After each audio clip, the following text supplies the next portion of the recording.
இறையேசுவில் அன்பிற்குரிய சகோதர சகோதரிகளை திருவுலியம் அறிவோம் என்ற இந்த பகுதியில் இன்று நாம் தியானிக்க போவது எஸ்தர் நூல் பற்றி.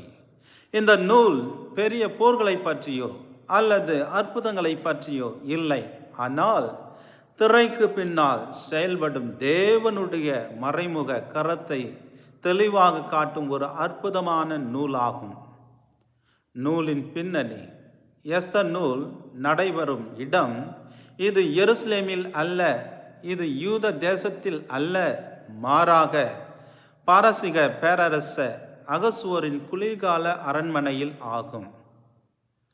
அந்நிய தேசத்தில் வாழும் யூத மக்களின் கதையாகும் இது. இதுவே நமக்கு சொல்லும் முதல் செய்தியாகும். நாம் எங்கு இருந்தாலும் தேவன் அங்கே செயல்படுகின்றார். நூலின் பிரிவு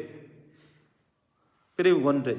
எஸ்தர் அரசியாகுதல். அதிகாரங்கள் 1 முதல் 2.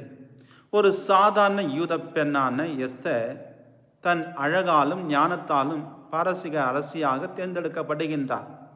இது தற்செயலாக நடந்த ஒரு நிகழ்வு அல்ல, இது தேவனுடைய திட்டமாகும். பிரிவு 2. ஆமோனின் சதி. அதிகாரங்கள் 3 முதல் 5. அரசரின் பிரதான அதிகாரியான ஆமோன் யூதர்களை முழுமையாக அழிக்க ஒரு வஞ்சக திட்டத்தை தீட்டுகின்றான். அப்போது எஸ்தர் ஒரு கடினமான தீர்மானத்தை எடுக்கின்றார். நான் அரசரிடம் செல்வேன், நான் அழிந்தாலும் அழியட்டும் என்று சொல்லி அரசரை அணுகின்றார். இது விசுவாசம் மற்றும் துணிச்சலான தியாக செயலாகும். பிரிவு 3. ஆமோனின் வீழ்ச்சி. அதிகாரங்கள் 6 முதல் 7. தேவன் சூழ்நிலைகளை மாற்றுவார் என்பதாகும். மோர்தெகாய் உயர்த்தப்படுகின்றார், ஆமோன் தாழ்த்தப்படுகின்றான். ஆமான் தோண்டிய குழியில் அவனே விழுகின்றான். தீமை எப்பொழுதும் இறுதியில் தன்னைத்தானே அழிக்கும் என்பதாகும். பிரிவு 4. யூதர்களின் வெற்றியும் பூரீம் விழாவும். அதிகாரங்கள் 8 முதல் 10. யூத மக்கள் அழிவிலிருந்து மீட்கப்படுகின்றார்கள். இந்த மீட்பின் நினைவாக பூரீம் விழா என்ற திருவிழா ஏற்படுத்தப்படுகின்றது. கண்ணீரான நாட்கள் கொண்டாட்ட நாட்களாக மாறுகின்றது. எஸ்தர் நூலின் மைய செய்தி: அன்பர்களே, எஸ்தர் நூல் நமக்கு சொல்லும் முக்கிய உண்மை என்னவென்றால், தேவன் எப்பொழுதும் மேடையில் இல்லாவிட்டாலும் அவர் ஒருபொழுதும் காட்சிக்கு பின்னால் இல்லாமல் போவதில்லை என்பதாகும்.